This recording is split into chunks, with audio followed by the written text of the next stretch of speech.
Queridos, nós estamos estudando ainda sobre as últimas coisas, né? Semana retrasada, uma vez que a semana passada nós tivemos a assembleia, nós tratamos aí sobre o que acontece depois da morte. Espero que você esteja tranquilo para morrer, né? Depois da aula que tivemos. E que não seja agora, logo, obviamente, mas que você esteja tranquilo aí, cientes das promessas do nosso Senhor, do nosso Salvador. Então nós tratamos aí sobre a questão da alma, relembramos sobre a questão da essência humana, e falamos que todos que morrem ou que morrerão até ou antes da volta de Jesus, então vão permanecer naquele estado que estudamos na semana retrasada. Se você não estudou, não lembrou, pesquisa lá na página lá do YouTube da nossa igreja lá e procure a aula da semana retrasada para se inteirar ou relembrar aí de alguns princípios. E aí nós falamos, irmãos, que no dia final, ou o último dia, nós teremos aí um evento que muitas vezes é negligenciado ou interpretado de uma maneira incorreta. Muito provavelmente você já ouviu aquela história, usando o texto bíblico de Paulo, quando diz que no abrir e fechar de olhos, né? Então, todas as coisas vão acontecer. Obviamente que isso não é literal, é uma expressão idiomática, nós vamos mencionar ou relembrar ela aqui, mesmo porque se fosse no abrir e fechar de olhos, todos os eventos que a palavra de Deus promete a respeito do último dia, como que aconteceria isso, né? Todo olho precisa ver, né? Os olhos precisam ver a glória do Senhor. Ele virá em nuvem, virá cheio de sua glória. E não piscar, fechar de olho, estou no céu, o que aconteceu? Nossa, eu vim, eu não vim. Então não é nessa perspectiva, e nós vamos começar a tratar hoje sobre então o que vai de fato acontecer no último dia. Mas nós vamos orar, iniciando a nossa aula nessa manhã. Eu convido você a curvar sua cabeça, levar seu pensamento a Deus. Oremos. Ó Senhor, nosso Deus, nosso Pai, nós bendizemos o Teu santo nome mais uma vez nesse dia. Te louvamos por estarmos reunidos como família do Senhor, também pela devocional que tivemos, que possamos confiar no Senhor, esperar em Ti e olhar para a Tua palavra, ó Deus, como fonte de todos os questionamentos para a nossa vida e também em relação ao futuro. E que assim, ó Deus, firmados nela e fundamentados nas promessas que o Senhor mesmo nos traz e nos dá, possamos seguir, ó Deus, fazendo aquilo que realmente importa, que é glorificar o Senhor em todas as áreas da nossa vida, no dia a dia. É o que nós oramos, em nome de Jesus Cristo. Amém. Amém, irmãos? Vamos lá, vamos pegar aqui uma sequência de alguns textos iniciais aí, para fundamentar aqui a introdução. Eu convido você a abrir a palavra do Senhor lá em Atos dos Apóstolos.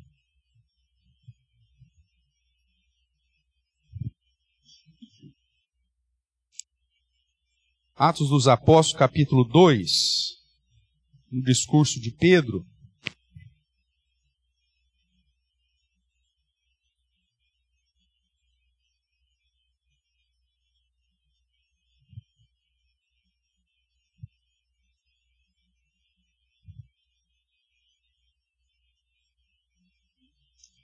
Nós temos aí a partir do verso 14, o discurso de Pedro, logo após o recebimento do Espírito Santo e a manifestação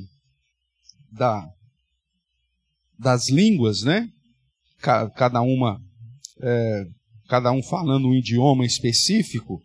E aí você tem no verso 14 dessa seguinte forma: então, se levantando Pedro com os 11 e erguendo a voz, advertiu-os nesses termos: varões judeus, e todos os habitantes de Jerusalém, tomai conhecimento disso e atentai nas minhas palavras. Esses homens não estão embriagados, como vindes, pensando, sendo esta a terceira hora do dia. Mas o que ocorre é que foi dito por intermédio do profeta Joel.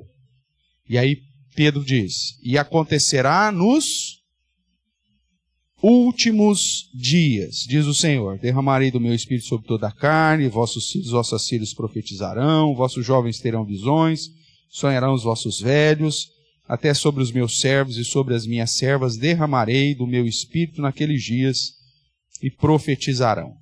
Mostrarei prodígios em cima no céu, sinais embaixo na terra, sangue, fogo, vapor de fumaça.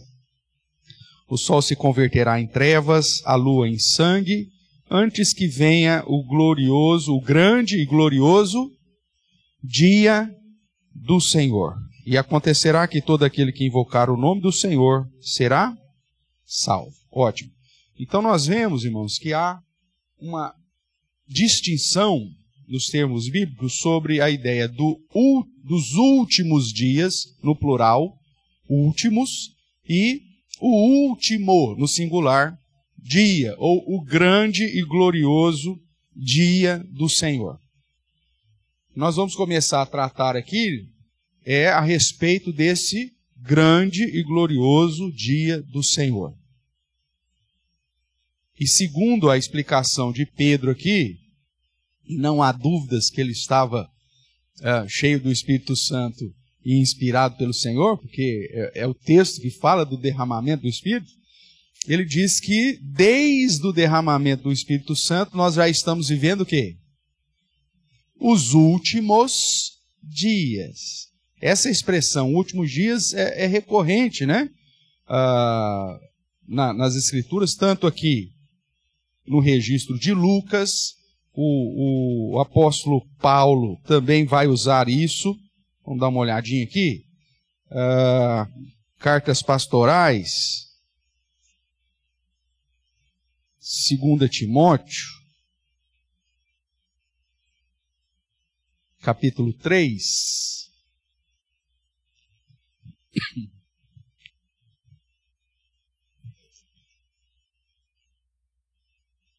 2 Timóteo capítulo 3, verso 1. O que ele vai dizer aí? Vamos lá. Sabe, porém, isto. Quando? Nos últimos dias sobrevirão tempos difíceis. E aí ele vai trazer aí a característica dos homens dos últimos dias. Egoístas, avarentos, jactanciosos, arrogantes, blasfemadores, desobediente aos pais, ingratos, irreverentes, e por aí vai, né? Então, na perspectiva bíblica, os últimos dias, desde lá o período da descida do Espírito Santo, a ascensão de Cristo, a descida do Espírito Santo, e aí Paulo diz então, que nesses últimos dias, que é o que nós estamos vivendo, seriam tempos difíceis. O próprio Cristo, né, falou sobre isso.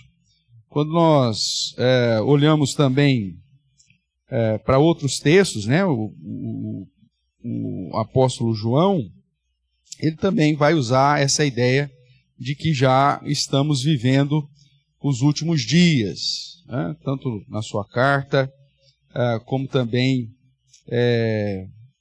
no Apocalipse, de um modo geral. Abra sua Bíblia lá em 1 João capítulo 2.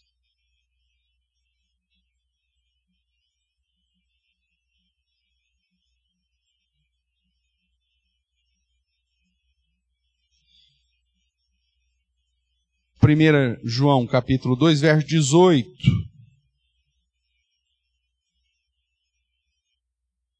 João vai dizer assim: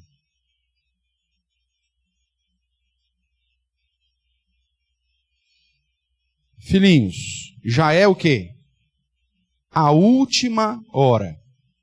Já é a última hora. E ele continua: como ouvistes que vem o anticristo, também agora muitos anticristos têm surgido, pelo que conhecemos que é a última hora. Aqui ele usa então a ideia, né, de já os finalmente, apontando aí para a ideia de que estamos vivendo aquilo que Pedro já disse, que Paulo já confirmou, que o próprio Cristo já nos chamou a atenção quando trata do seu sermão escatológico sobre os últimos dias, ou última hora. Tudo bem? Então nós vamos tratar um pouquinho não só desses últimos dias, como focando o evento do grande e glorioso dia do Senhor. Ok? Então vamos lá. Então, primeiramente nós temos aí a promessa da volta de Jesus Cristo. Né? Isso durante o ministério terreno de Jesus, ele mesmo nos chama a atenção. Isso resultará nos demais acontecimentos do chamado último dia. Então, quando nós pensamos em último dia, irmãos, nós estamos pensando num evento que tem uma programação. Né? Vamos pensar aqui em alguma situação hipotética aí. O casamento de alguém, o aniversário de alguém, o nascimento de alguém. Esse é o evento. Aí você tem uma programação para esse evento. Né? Me permita aqui, Thaís Gabriel, né? Então, o nascimento do Léo, tal, é o evento. Está para chegar, ótimo. Aí, o que aconteceu? Nós vamos piscar e o Léo vai aparecer aí? Não, existe uma programação nesse evento aí do nascimento do Léo.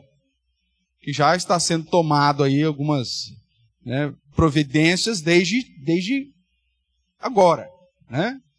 Então já marcou o dia que vai lá passar na médica, vai fazer talvez mais algum exame, alguma ultrassom, aí vai marcar o dia que vai lá para o hospital, aí vai fazer a internação, dar entrada no hospital, colocar aquele look bonito que o hospital oferece, né, para gestantes, e aí tudo bem, marca horário. Tá. Veja, tem vários eventos vários programas dentro de um evento. Há um processo. Vamos pensar no aniversário de alguém, a mesma coisa, né? Você programou lá o aniversário do Adilson. Então sabe que dia que é, horário que é, só que não vai chegar lá, todo mundo, no piscar de olhos, está o bolo pronto, a decoração pronta, vai ser assim? Não vai. Tem todo uma programação para cumprir o evento do aniversário do diácono Adilson. O último dia é o grande e glorioso dia do Senhor. É o maior evento desde a criação, né? E desde a redenção. Porque é o que vai restaurar definitivamente todas as coisas. E tem uma programação extensa, racional, lógica, para que todas as coisas de fato estejam claras para todo mundo do que de fato está acontecendo. Então vamos caminhar aqui com alguns versos. Vamos lá para 1 Tessalonicenses, capítulo 4.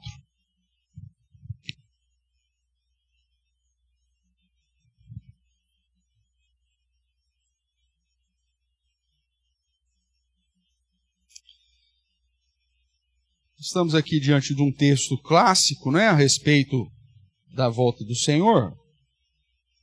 E ele vai tratar dessa transição sobre a situação dos mortos e a volta de Cristo, propriamente. Que é os nossos temas, os últimos temas que estudamos aí e o que estamos estudando agora. Então, abriu lá, 1 Tessalonicenses, capítulo 4, a partir do verso 13.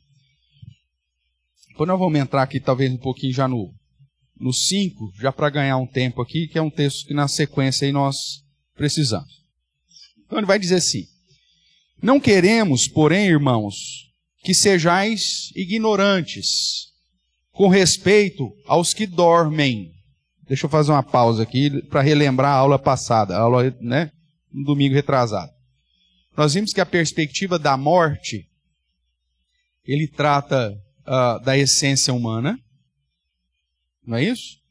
E a essência humana é corpo e alma ou espírito. E quando refere-se à questão do corpo, as escrituras geralmente usam a expressão dormir. Por quê? Porque um dia vai ser ressuscitado, né? Agora, os adventistas, por exemplo, eles creem no sono da alma.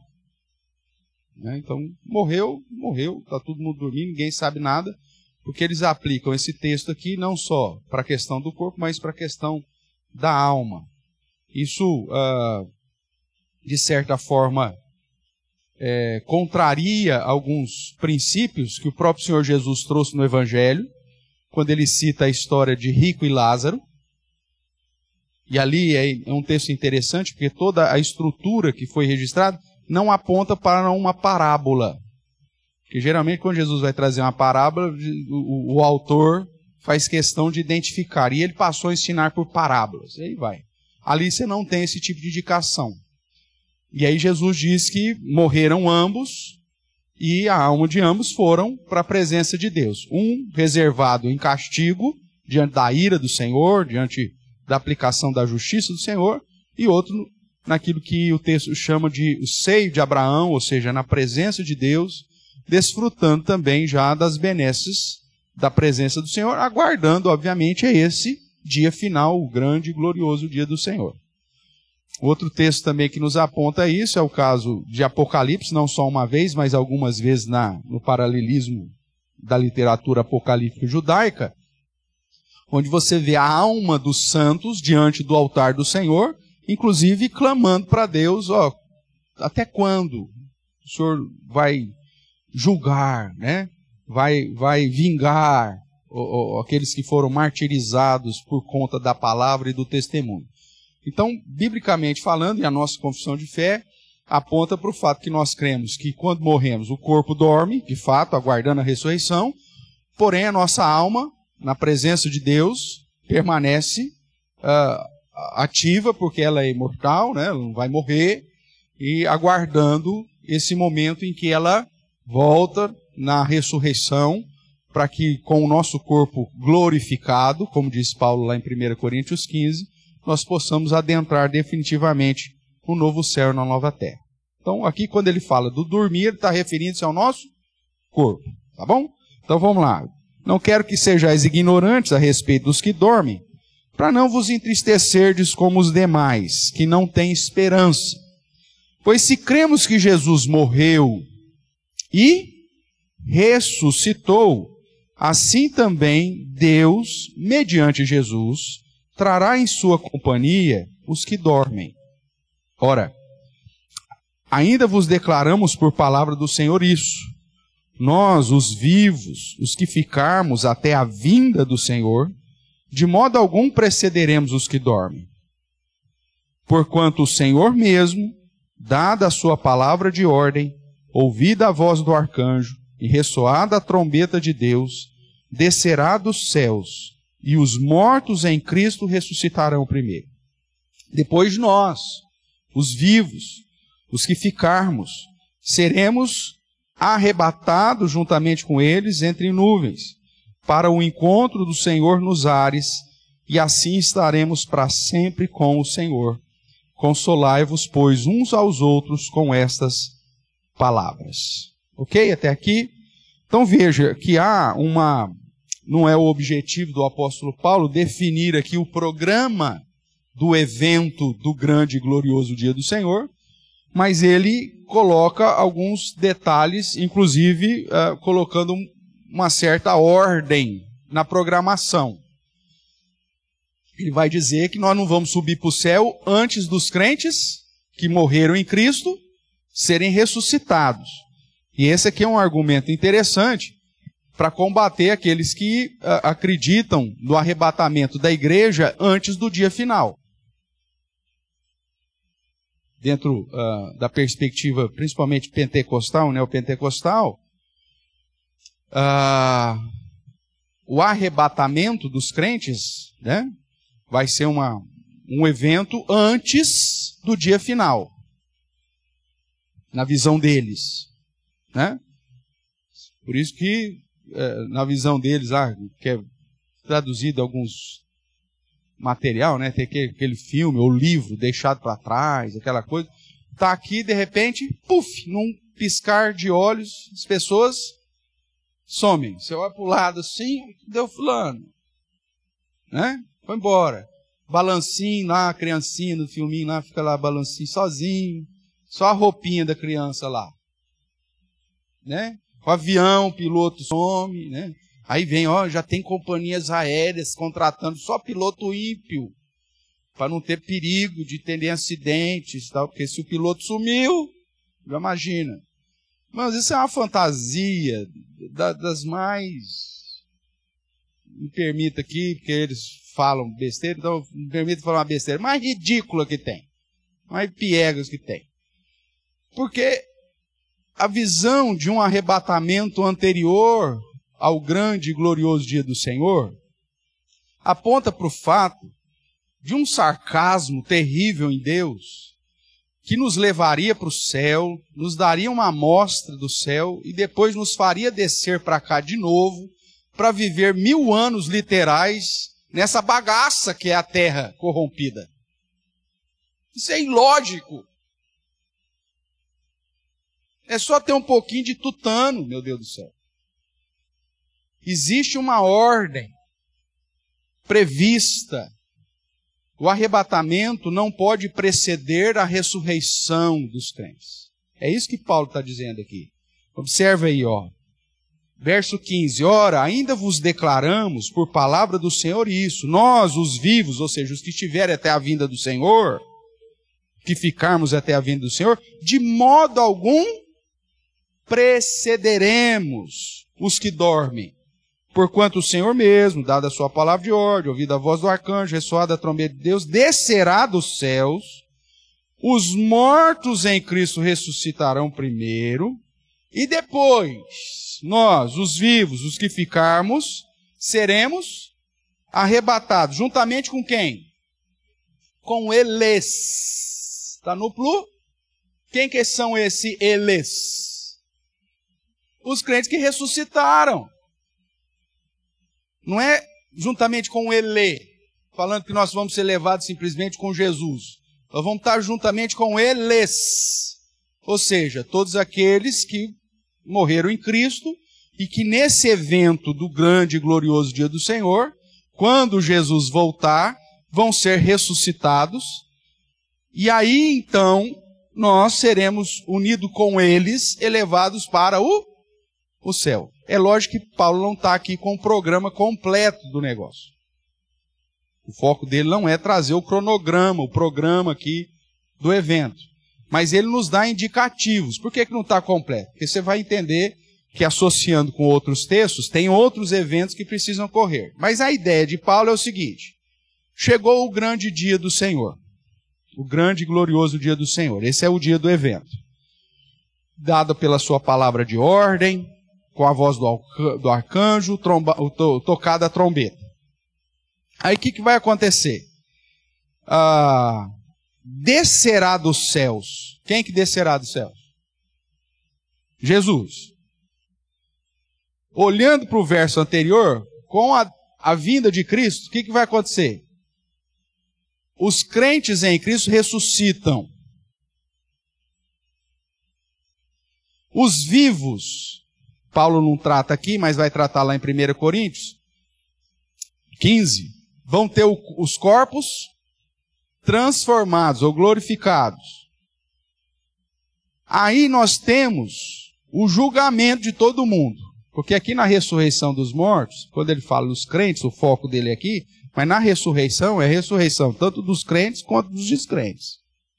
Tá? Aí os vivos são transformados. Aí há o julgamento, que ele não trata aqui, mas se comparando com outros textos, nós vamos ver que é isso que vai acontecer. Vem o juízo. Feito o juízo, fez a separação dos cabritos das ovelhas, aí sim há o arrebatamento. Então, existe mais coisas aqui dentro desse programa, que a gente vai tentar colocar aqui de uma maneira que vocês possam, pelo menos, visualizar aí uma possível organização do programa. Mas o arrebatamento, segundo Paulo, é um evento posterior à ressurreição. Porque é um evento que só vai ser possível após o juízo. E nós vamos entrar para o céu definitivamente. Não é temporariamente. Como eles dizem? 7 anos. Vamos ficar só 7 anos lá no céu e depois a gente volta. Né? Mesmo porque dentro desse programa aqui de preparação para o evento, você tem a grande tribulação. Que segundo as Escrituras, já começou. Desde a ascensão de Cristo. Com a abertura dos selos, das trombetas, e depois você vai ver dos flagelos. Então, irmãos, é um evento complexo, com um monte de programa, só que quando nós confrontamos os textos que tratam do assunto, é possível ver que existe uma ordem. Então não dá para você falar em arrebatamento antes da... Porque não pode preceder. Essa é a sequência do texto. Então, só aqui elimina um monte de interpretações fantasiosas a respeito do dia final. Tudo bem até aqui? Então tá bom. Outro texto. Deixa eu aproveitar aqui o 5, né? Estamos com a Bíblia aberta em 1 Tessalonicenses 5, ele continua falando, e ele diz assim: irmãos, relativamente aos tempos e épocas, e essa questão de tempos e épocas são dois termos que o próprio Jesus usa lá no registro de Lucas, em Atos, né? Quanto aos tempos e a épocas, não te importa saber. Ele vai falar assim, agora Paulo aqui: irmãos, relativamente aos tempos e às épocas, não há necessidade que eu vos escreva. Primeira vez que eu li isso aqui, eu fiquei muito bravo com Paulo. Como não? É tudo que eu quero saber a respeito do tempo e da época. Ele fala: não precisa escrever sobre isso. É claro que você precisa, né? Na minha cabeça. Quem não quer saber quando vai ser? Eu gostaria de saber. Aí ele falou: não há necessidade de eu tratar desse assunto. Eu falei: misericórdia, como não? Mas aí ele me dá algum indicativo. Pois ele diz: pois vós mesmos estáis inteirados com precisão de que o dia do Senhor vem como ladrão de noite. Ou seja, não precisa eu falar, porque você sabe que ninguém pode saber. E que vai ser de uma maneira que ninguém está de fato esperando. Porém, existem alguns indicativos. É isso que ele vai acabar dizendo no verso 3. Pois quando andarem dizendo paz e segurança, eis que lhes sobreverá repentina destruição, como vêm as dores de parto, a que está para dar à luz, e de nenhum modo escaparão.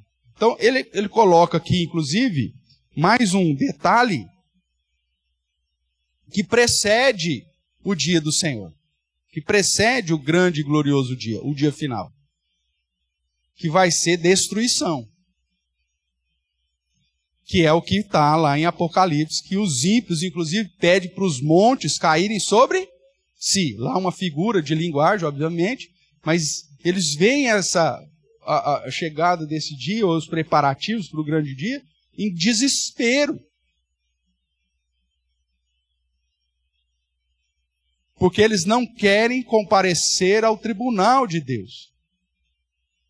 Então, é um evento que vai ser racional, as pessoas vão visualizar esse negócio. A própria vinda de Cristo diz que todo olho verá. Não existe arrebatamento secreto.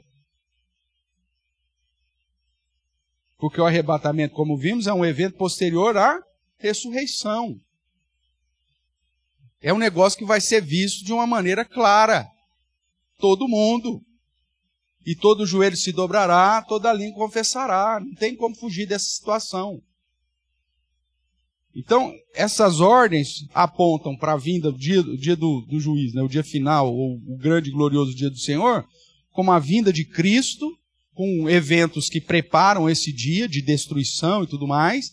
Ele vem, a ressurreição de todo mundo, a transformação dos que estiverem vivos, o juízo, onde há separação, onde todo joelho se dobra e toda língua confessa, e aí então o estabelecimento daquilo que nós chamamos do estado final, novo céu e nova terra, para os que foram crentes em Cristo, e o juízo eterno no lago que arde fogo e enxofre, para os que não creram, os ímpios, que foram lançados lá, juntamente com o inferno, juntamente com Satanás e os seus anjos. E aí então vem o período do estado final, que é o período de eternidade, onde Cristo reina eternamente. Então, de um modo simplista, é isso que vai dizer. Agora, Paulo vai dizer que essa é uma situação que, ao mesmo tempo, tendo indicativos da sua proximidade, do seu início, vai vir como um ladrão. É uma situação que não vai ser pego, vai deixar todo mundo falando, vai ser dia tal, tranquilo. É só a gente se preparar até o dia tal, que vai dar tudo certo. Não, não vai ser assim. Tudo bem? Vamos lá para Mateus. O próprio Jesus falando no sermão escatológico. Mateus capítulo 24.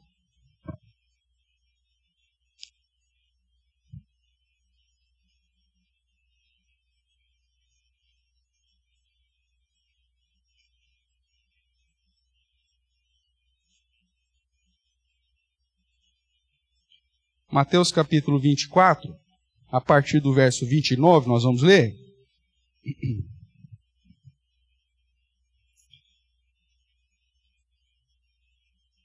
Eu vou ler um pouquinho antes, tá, irmãos? Verso 26. Diz assim, ó. Portanto, se vos disserem, eis que ele está no deserto, não saiais. Ou ele no interior da casa, não acrediteis. Porque assim como o relâmpago sai do oriente e se mostra no ocidente, assim há de ser a vinda do Filho do Homem. Onde estiver o cadáver, aí se ajuntarão os abutres.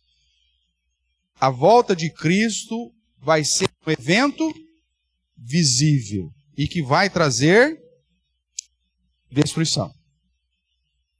Depois que nós vamos estudar isso lá em Apocalipse, você vai ver que quando trata lá do Armagedon e tal, essa ideia, onde estiver o cadáver, aí se ajuntarão os abutres, faz muito sentido quando nós aplicamos aquilo lá, porque vai vir uma destruição tamanha, que vai morrer gente, e lá diz que vai ter sangue até a cabeça dos cavalos. Imagina um cavaleiro sentado no cavalo, e a guerra é tão grande que tem tanto sangue, que vai alagar o campo de sangue até a cabeça dos cavalos. Não é pônei não, tá? É cavalo grande. E aí haverá o banquete dos ímpios. Mas não é para os ímpios comer. Eles são o menu. É tanta morte que a Bíblia diz que as aves do céu vão vir comer a carne daquele povo, que é tanta, que é um negócio assustador. Você já viu viajando aí quando tem um boi, um gado morto, e tem lá os urubus rodeando, não sei o quê? Um punhado de urubu, né?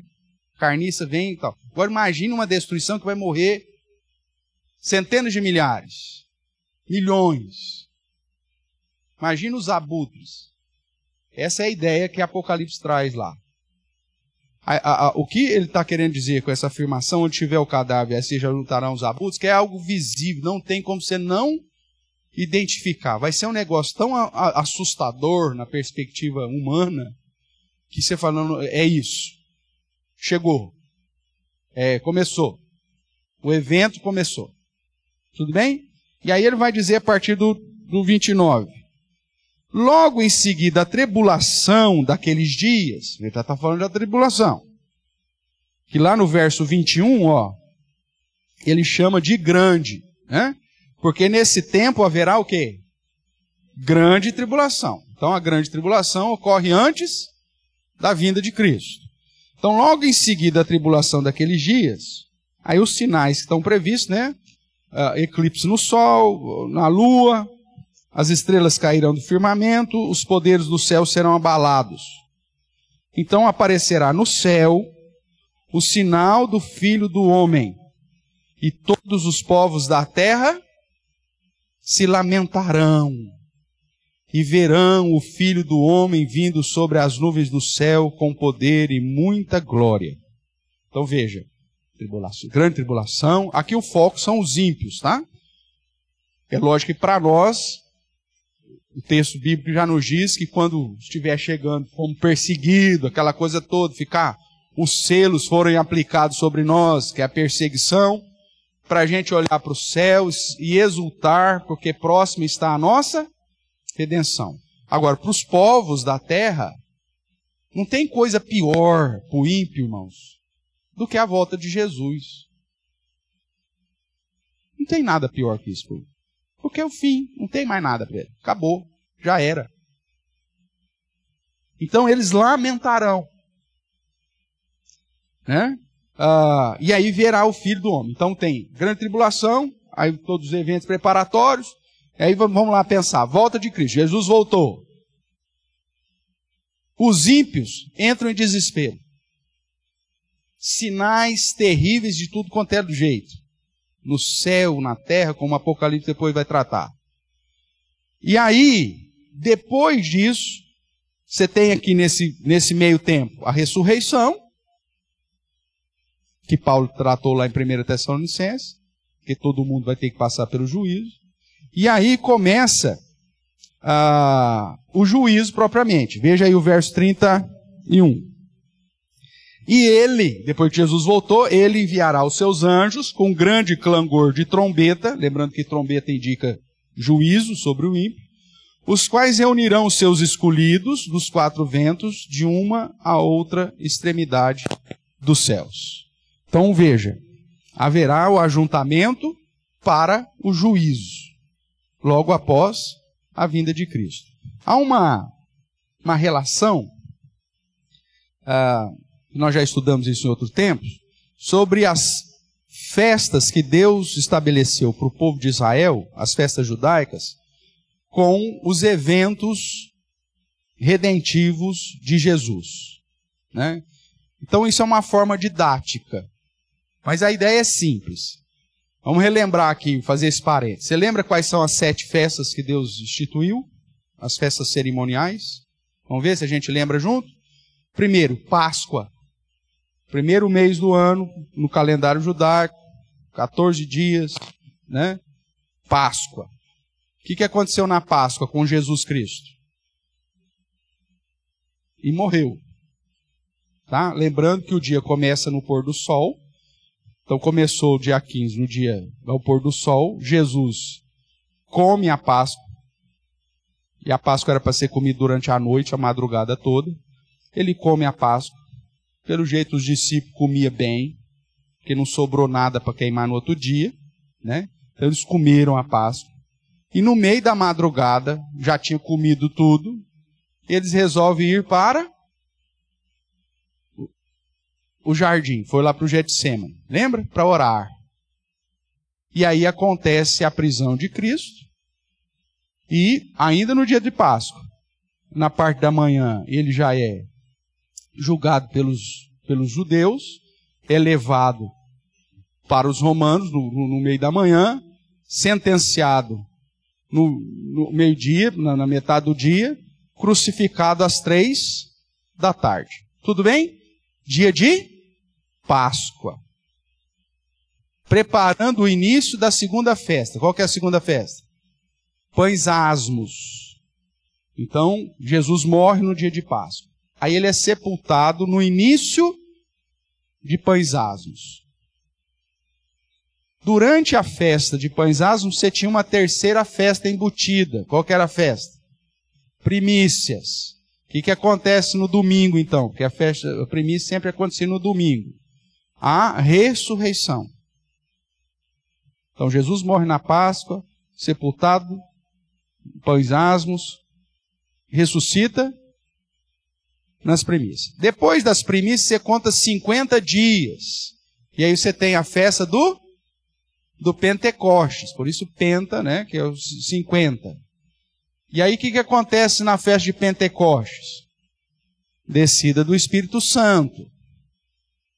E aí vem o período do verão. Não tem festa nenhuma, um calor miserável em Israel, não tem festa nenhuma. Você tem as 4 primeiras festas no período da primavera, e depois você tem o período de verão. Com a chegada do outono, é isso? É. Você tem o início das outras festas, das 3 faltantes. A primeira festa no período de outono, no primeiro dia, é a chamada festa das trombetas, que aponta para a volta de Cristo. Veja o que diz lá em 1 Tessalonicenses 4. Dada a palavra de ordem, ouvida a voz do arcanjo e ressoada a trombeta. E ali a palavra trombeta refere-se à última trombeta, né? A trombeta, então você verá o Filho do Homem vindo em glória. Então, festa das trombetas aponta para a vinda de Jesus. Depois da vinda de Jesus, você tem um período, não vou lembrar agora exatamente aqui, talvez você do dia 1º, acho que é 10 dias depois, você tem a sexta festa, que é a festa do quê? Isso, alguém falou aí, fala mais alto. Expiação, a festa da expiação, que é a festa do perdão, a festa do juízo. Então, dentro dessa didática das festas, você tem a volta de Jesus e você tem um período de preparação para o juízo, que é a festa da expiação. Passou a festa do juízo, que na cabeça do judeu é quando Deus determina o futuro do homem, né? Você tem mais um período, e aí você tem a última festa. Qual que é a última festa? Tabernáculos, que significa o quê? Habitar com Deus. Que aí é novo céu e nova terra. Então, há uma questão didática na sequência das festas. Alguns defendem essa ideia literal, da mesma forma que Cristo morre na Páscoa, sepultado no pães asmos, ressuscita em primícia, manda o Espírito Santo, ou toma lá os selos lá, né, a autoridade no céu, por isso que ele foi assunto ao céu, no Pentecostes. Volta em trombetas, julga na expiação e estabelece o estado final na festa de tabernáculos, que aponta para a eternidade. Pode ser? Pode, não sei. Mas que há uma essência didática nas festas para apontando esses eventos da redenção? Eu não posso negar, mesmo porque 4 festas que Deus estabelece, acontecem 4 eventos redentivos nela. Só que essa ideia, inclusive, de uma sequência nas festas, e as 3 últimas apontando para a volta de Jesus, juízo e comunhão, mostra que o grande e glorioso dia do Senhor não é um dia, um único dia, mas é um programa de um evento inteiro. Então, para aqueles que ficam assim, pastor, mas como que vai ser? Jesus vai voltar, vai ter que julgar todo mundo, vai ter que passar lá no telão os meus pecados, isso não dá tempo, como que vai ser? Calma, existe um programa, vai ser cumprido todas as coisas sem nenhum problema. Esse evento já foi planejado e estruturado antes da fundação do mundo. Pode ficar, está tudo certo. Não se preocupe. Eu sei que tem gente que se preocupa, organização, será que vai dar certo? Calma. Já foi contratado, mestre de cerimônia, já tem pessoal tudo com radinho, os anjos tudo com radinho, comunicação, para dar tudo certo, não vai dar nada errado, você pode ficar tranquilo.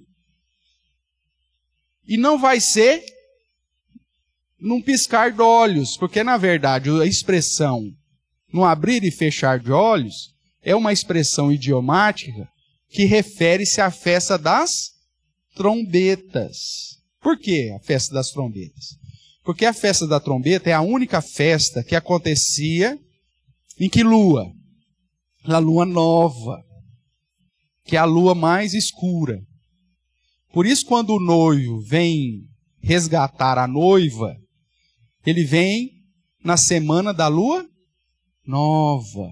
Não é assim que o Evangelho nos fala, quando fala do noivo, da noiva? Só que a noiva, então, ela sabe a época, mais ou menos. Ela não sabe o dia, mas ela sabe a época. Porque o noivo sempre vem buscar na lua nova. que é aquela lua que no céu só parece um risquinho, assim, parece um olhinho fechado. Por isso, na tradição judaica, é chamado da festa do abrir e fechar de olhos. Mesmo porque o atalaia tinha que ficar lá olhando no pôr do sol, porque na hora que aparecesse a lua, ele já tinha que tocar a primeira trombeta. São 100 trombetas que se toca, 100 sonidos de trombeta durante todo o dia da festa das trombetas. A primeira trombeta tem que ser soada no momento em que a lua aparece. Hoje você tem um aplicativo, você já sabe o horário do pôr do sol, tudo mais. Mas imagine isso, desde sempre. Fica lá o cara, e um monte, não é só um não, mas fica lá, olhando. Piscou o olho, perdeu. É igual ferver leite, antigamente. Você piscou, derramou. Né? Então, por isso que era chamada a festa de piscar de olhos, ou do abrir e fechar de olhos. Tá? Porque a lua representa, parece um olhinho fechado, e o atalaia ele tinha que ficar ali, ó, atento, porque na hora que apareceu a lua, avisava e tocava então a trombeta em Jerusalém. Tudo bem? Então é só uma expressão da tradição judaica. Não significa que o evento vai ser instantâneo nesse sentido, que você, pisquei, estou no céu, estou aqui bonitão, de roupa branca, os anjos com harpa. Não, não, não. Tem todo um programa. Nós vamos passar por tudo isso. Nós vamos ter que aguardar tudo isso, porque é uma questão, inclusive, lógica. Quando as pessoas falam, nós vamos piscar de olhos, vamos estar no céu, não vamos lembrar de nada. Se você não lembrar de nada, o que você vai fazer lá? Por que eu estou aqui? Você vai ter uma crise existencial no céu. Você precisa lembrar de tudo para justamente glorificar o Senhor lá no céu. Então, essa é uma sequência dentro do programa que Deus estabeleceu. Tudo bem, então, até aqui, irmãos? Você vê que o texto de 1 Tessalonicenses apresenta alguns dos programas. Mateus apresenta outros. Então, a gente vai precisar cruzar as informações para chegar o mais perto possível do programa completo. Tudo bem? Vamos caminhar mais um pouquinho aqui. Então, no último dia, os que estiverem vivos não morrerão. É outro detalhe que precisa ser acrescentado aqui nesse painel. Mas eles serão transformados. É o que foi dito lá por Paulo em 1 Tessalonicenses 4,17. Nós, os vivos, não precederemos os que morreram em Cristo. Né? E a ideia é que 1 Coríntios, então, acrescenta dessa transformação, da glorificação do nosso corpo. Abra lá em 1 Coríntios 15.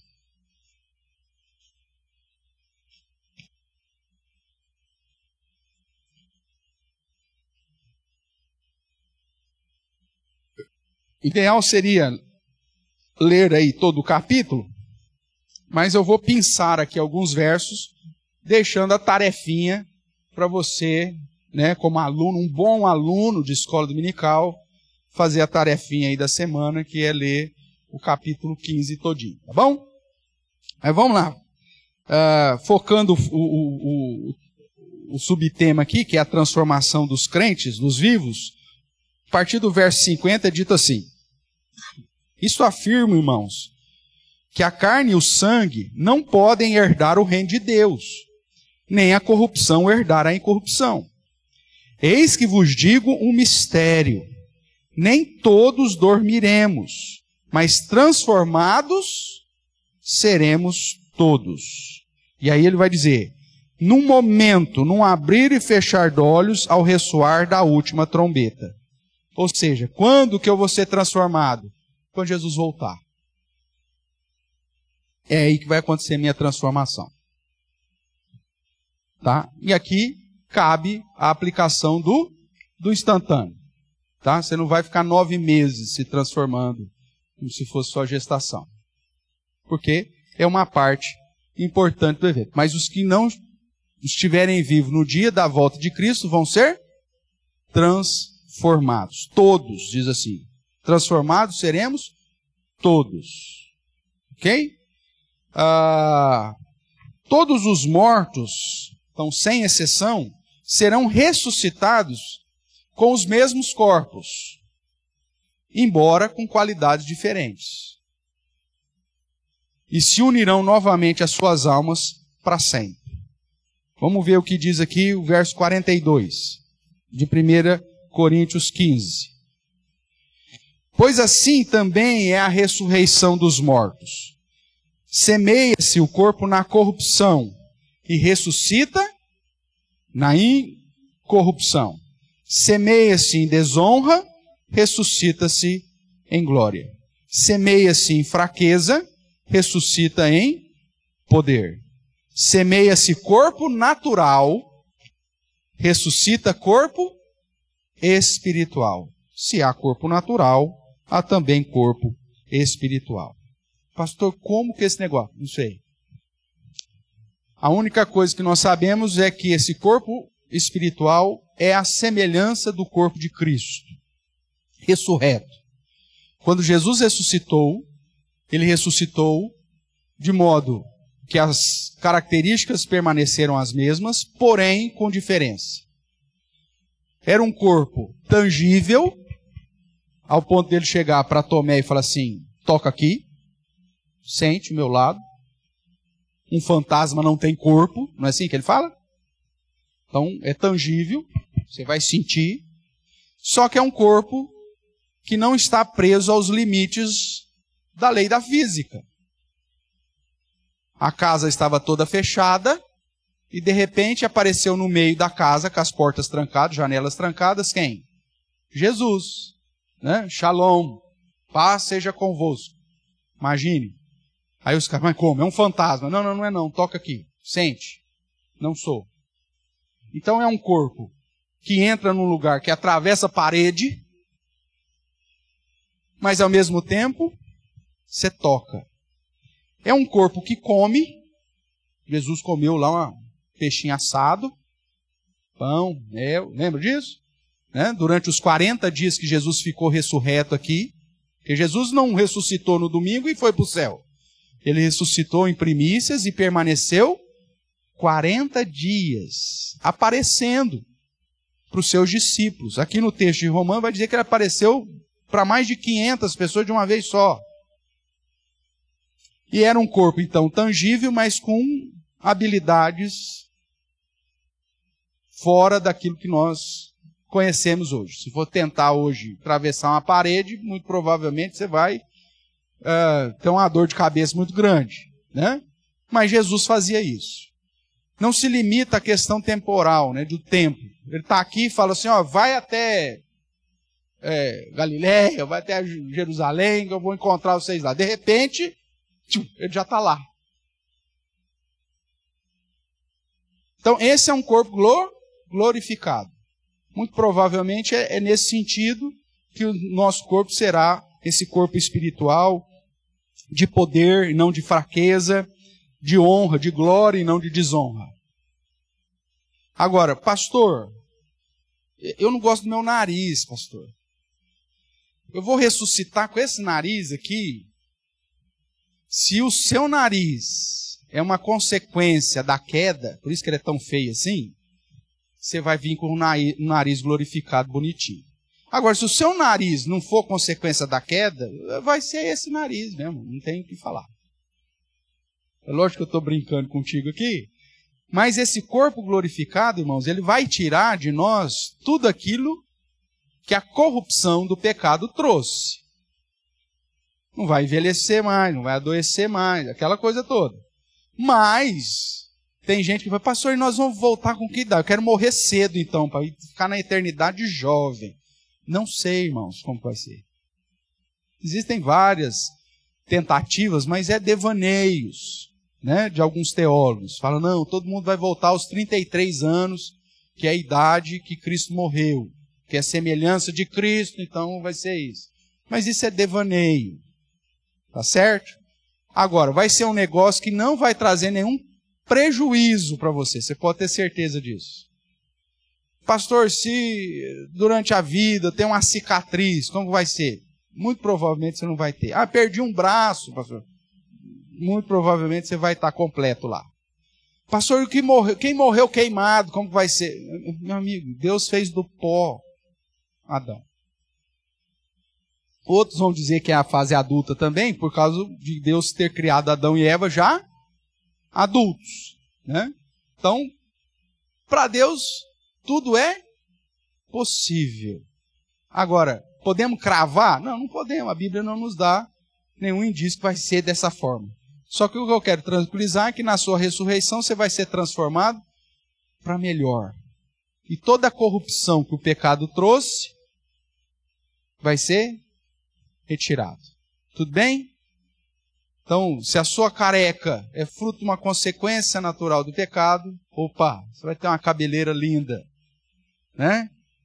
E assim, todas as outras coisas. É lógico que eu estou aqui brincando, mas para fazer você raciocinar aí de que a ideia da ressurreição é trazer o perfeito, é um corpo perfeito. Tudo bem? Tranquilo. Vamos caminhar mais um tiquinho aqui no tempo que me resta. Então, o que vai ainda nesse processo aí? Eu estou focando aqui dentro do evento, o último dia, o grande e glorioso dia do Senhor, dia final, dia do juízo, como você quiser chamar. E aí eu estou falando da programação. Nós estamos tratando da programação agora, transformação dos vivos, né? Ou da ressurreição. Então, os corpos dos injustos serão, pelo poder de Deus, ou pelo poder de Cristo, ressuscitados também. Não é só o crente que vai ressuscitar. Por isso, quando o Apocalipse fala de primeira e segunda ressurreição, ele não está falando da ressurreição dos crentes e depois da ressurreição dos ímpios. Lá ele está falando que a primeira ressurreição refere-se à ressurreição espiritual, que é a conversão, que Paulo vai dizer lá em Efésios, que ele nos deu vida, estando nós mortos, e por isso fomos ressuscitados em Cristo. A primeira ressurreição é a sua conversão. A segunda ressurreição é essa, que vai ser para o dia do juízo, que é tanto de justos e de injustos. Abra sua Bíblia lá em Atos 24.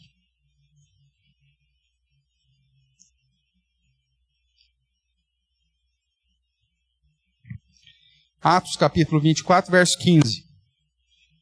Nós temos aqui Paulo apresentando a sua defesa,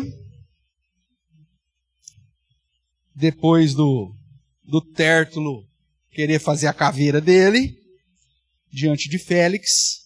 E aí Paulo, então, fala da seguinte forma, lá no verso 15, ele está falando, vou ler aqui, verso 14, ele confessando a sua fé, né? Porém, confesso-te que, segundo o caminho, que era o nome que se dava ao cristianismo até então, a quem chamam seita, assim eu sirvo ao Deus dos nossos pais, acreditando em todas as coisas que estejam de acordo com a lei e nos escritos dos profetas, tendo esperança em Deus, como também estes a têm, de que haverá, quem que são estes? A lei e os profetas, de que haverá ressurreição, presta atenção agora, tanto de justos como de injustos. Então quem que vai ressuscitar no dia final, no último dia? Justos e injustos. Olhando ainda para isso, João capítulo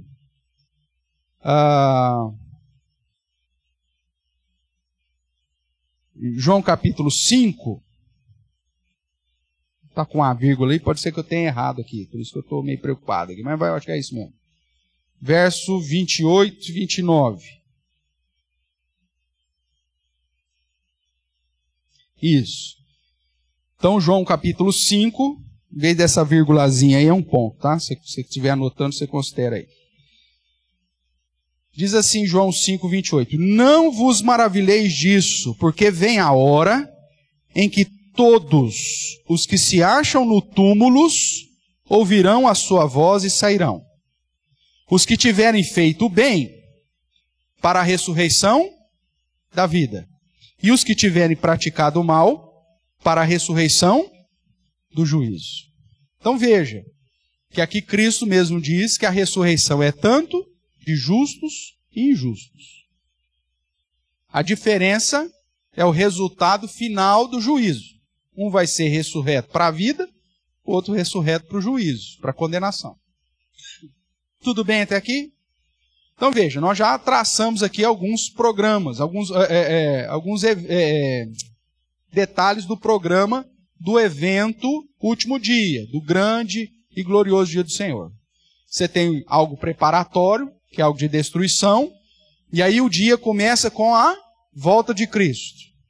Jesus voltando, todo olho vendo, né? Vai acontecer o quê? A ressurreição de todos aqueles que morreram, tanto de justos quanto de injustos, recebendo já esse corpo glorificado. Os que estiverem vivos serão transformados, à semelhança do corpo de Cristo, que é o mesmo da ressurreição dos crentes. A ressurreição tendo acontecido, vêm os anjos e separam os eleitos dos não eleitos, os cabritos das ovelhas, e vice-versa. Tudo bem? E aí, então, começa o juízo. Você tem a aplicação do juízo, o julgamento. Os que tiverem em Cristo serão julgados? Sim, só que com o diferencial da justificação em Cristo Jesus. Vai chegar lá, Mateus, vai eu lá. Você é condenado, miserável, você é pecador, tarará, papapá, papapá. Você mereceu o inferno pro resto da vida. E é verdade, Senhor. Mas alguém pagou a sua dívida. E por isso vinde. Ótimo. Lavado no sangue do Cordeiro. Então a diferença no nosso julgamento é esse. O resultado não será a condenação, porque Cristo pagou. O ímpio, alguém pagou para você? Não, então é isso aqui mesmo. Não é tudo isso aqui que você fez? É, tudo isso aqui que você fez. Então é isso mesmo. Sandra.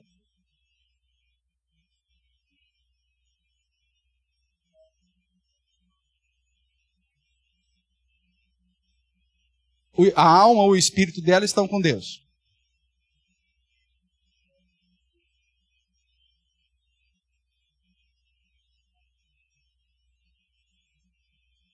Tá, a pergunta é ótima. A questão é a seguinte, na aula, inclusive, anterior, quando nós falamos da morte, essa separação da alma, espírito e corpo, o que está lá na presença de Deus? A alma. Já é um indício, se ela está na presença de Deus, diante do trono de Deus, que é eleito do Senhor. Ótimo. Só que, por uma questão legal, ela tem que passar pelo juízo, ela tem que passar pelo julgamento. Então, mesmo já sabendo que ela de lá, o que acontece? Quando há a ressurreição, essa alma volta, o corpo é ressurreto, há uma união de novo, que é o ser completo, corpo-alma, agora transformado, passa por esse julgamento por uma questão de exigência legal. Vamos pensar numa situação mais próxima daqui, do julgamento nosso aqui. Tanto as duas situações, o cara culpado e o cara não culpado. Eu fui preso por uma calúnia, sei lá, eu fui suspeito de alguma coisa lá e já me prenderam. Aí eu entro com um habeas corpus para aguardar meu julgamento em liberdade. Tenho todas as provas que me inocentam. O advogado pegou todos os documentos, gravação, tenho testemunha, está tudo certo. Todo mundo sabe que eu vou ser inocentado. Agora, isso isenta o julgamento? Não, é o julgamento que vai, inclusive, carimbar que eu fui injustiçado e que, então, eu estou livre, eu não serei condenado. Então, a ideia é do cumprimento legal. Mesmo para a alma dos crentes que já estão na presença de Deus, quando da ressurreição, estes também passarão pelo juízo, como todos os outros, só que, No caso desses, simplesmente para dizer, realmente, alguém já pagou por eles são inocentes, não tem mais o que condená-los. Mas é para um cumprimento de exigência legal. Deus determinou que todos vão ser ressuscitados e passarão pelo juízo. E serão julgados pelo varão, né? Lá, Atos vai dizer isso, que aponta para Cristo, né? Justo e aquele que realizou a obra em favor dos seus. Então, mesmo cientes de que aquelas almas dos crentes que já estão em Cristo, esses já são salvos, e a Bíblia diz que já são salvos antes da fundação do mundo, existe o cumprimento do script. Tem que passar pelo juízo, tem que ser carimbado lá a inocência dele, né, por justificação em Cristo, e aí a garantia do novo céu e da nova terra. Então é um cumprimento legal. Da mesma forma, se a gente fosse pensar na questão da eternidade, a obra de Cristo, pela Bíblia diz, já foi realizada na eternidade. Só que ele teve que nascer, ele teve que viver, ele teve que passar os anos todos aqui, ele teve que cumprir rigorosamente cada detalhe das promessas e profecias relacionadas ao Messias, teve que morrer, teve que ser sepultado, teve que ressuscitar, ou seja, é o cumprimento legal de todo o plano da redenção. E o julgamento faz parte desse pacote. Por isso, mesmo o crente, o eleito, ele sabe que no dia do juízo, em Cristo, ele está livre, ele vai ter que passar por aquilo para cumprir aquilo que a própria lei exige, que é que todos os homens serão julgados diante de Deus. Não sei se eu consegui te ajudar aqui. Tá? Beleza. Mais alguém? Tranquilo? Então, veja, irmãos.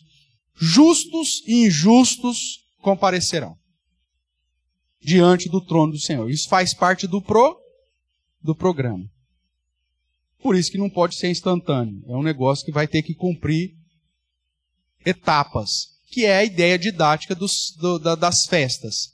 Trombeta, volta de Jesus, expiação, julgamento, e aí então o estabelecimento do novo céu, da nova terra, ou do estado final, que é simbolizado pela festa dos tabernáculos. Vamos caminhar. Os corpos dos justos, então, serão ressuscitados para a honra e para serem semelhantes ao próprio corpo glorioso de Cristo. Veja lá o texto que trata disso, Filipenses capítulo 3.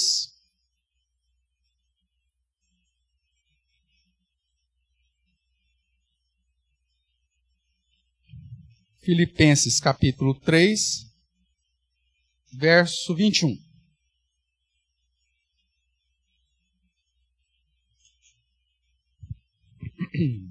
Verso 20 diz: pois a nossa pátria está na onde?